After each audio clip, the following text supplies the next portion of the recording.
Welcome back to the Deep Dive. We're here again to take a stack of insights, really get into the sources, and pull out what genuinely matters. Today, it's a pretty unique exploration. We're peeling back the layers on something we all live in every second, the human body. But maybe not in the way you'd expect. Our source material for this deep dive is this fascinating ancient text called the Vijayasutta, specifically verses 193 through 206 from the Sutta Nipata. Now, if you know Buddhist scriptures, the Sutta Nipata is known for being direct, sometimes poetic, but always pretty profound. This isn't your standard anatomy class. It's quite stark, but ultimately liberating. Absolutely. And our goal today really is to understand how this specific text describes the body, what bits does it focus on, and importantly, what insights does it offer? Insights about, existence, how we see things, and maybe even freedom from getting too attached. So yeah, get ready for a very unfiltered look. Okay, let's unpack this. The Vijayasutta starts quite simply, grounding us in just basic movement. Verse 193 says, walking, standing, sitting, or lying down, bending and stretching, this is the body's movement. Seems straightforward, right? Right, very basic. But what's fascinating is how quickly it shifts gears. Verse 194 immediately follows with, composed of bones and sinews, plastered with skin and flesh, covered by hide, the body is not seen as it truly is.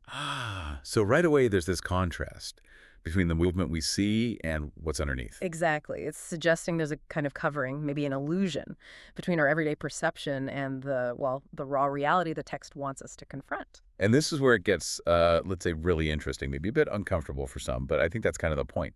The text then dives into this incredibly detailed inventory, almost graphic, really, what the body contains, what it constantly pushes out. And you have to ask why. Why go into such unflinching detail? It definitely doesn't hold back. Verses 195 and 196, they list the internal organs, full of intestines, stomach, liver, spleen, bladder, heart, lungs, and kidneys. And then it lists the fluids: snivel, phlegm, sweat, fat, blood, lymph, bile, and grease. Wow. Yeah, doesn't paint a rosy picture. No, and the intention isn't simply to discuss. It's more like a deliberate stripping away of the usual, often romanticized view we have. It keeps going, too. Verses 197 and 198 talk about the 9 openings, the gates of the body, from which it says impurities always ooze, like eye gum from the eyes, earwax from the ears, snivel from the nose. And from the mouth, one sometimes vomits bile and phlegm, and from the body, sweat and dirt. Yes. And verse 205 really summarizes it starkly. This two-legged being, impure, foul-smelling, decaying, full of various corpses, constantly oozing from here and there. It even mentions the head in verse 199, hollow, filled with brain marrow. So what's the bigger picture here? Why this almost clinical breakdown? Well, connecting it all, this isn't meant to make us hate our bodies. It's a meditative tool, really. It aims to challenge that veneer, the superficial way we often see ourselves and others, to show the biological machine underneath, a machine which is, by its very nature, changing, decaying, and definitely impermanent. Okay, so if that's the description of the living body, where does the text take us next? What about when the movement stops? It goes right there. Verses 200 and 201 describe what happens after death. When it lies dead, bloated and discolored, cast away in the charnel ground, relatives have no longing for it. Pretty direct. Very direct. And then the stark reality.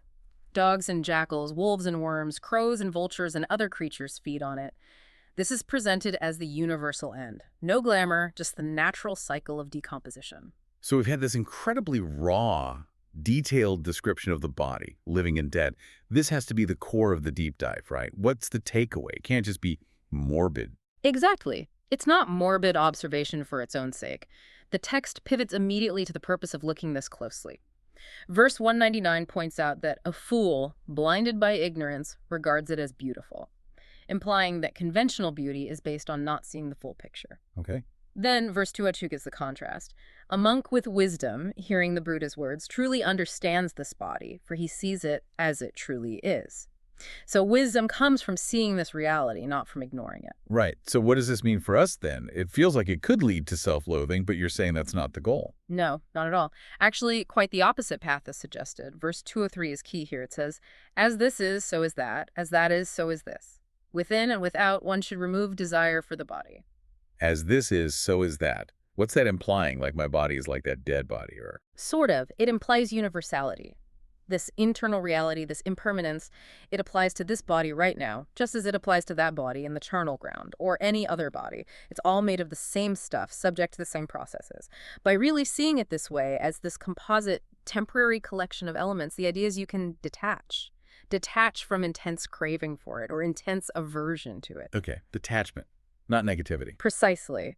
And that detachment, according to verse 204, leads somewhere positive.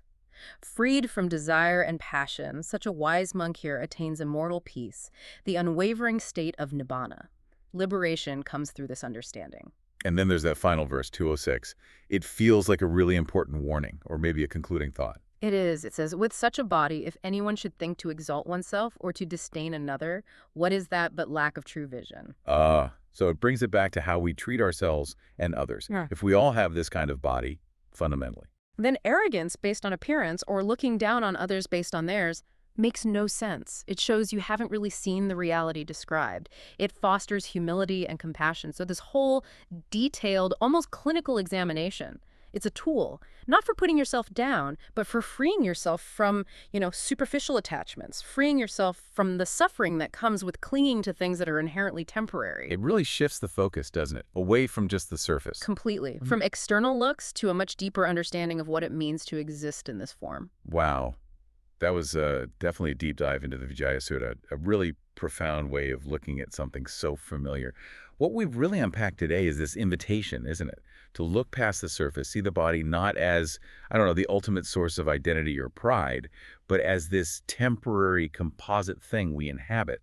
And understanding this ancient viewpoint, it really pushes us to question our own assumptions, the illusions of permanence, of perfection that, let's face it, society often projects onto the human form.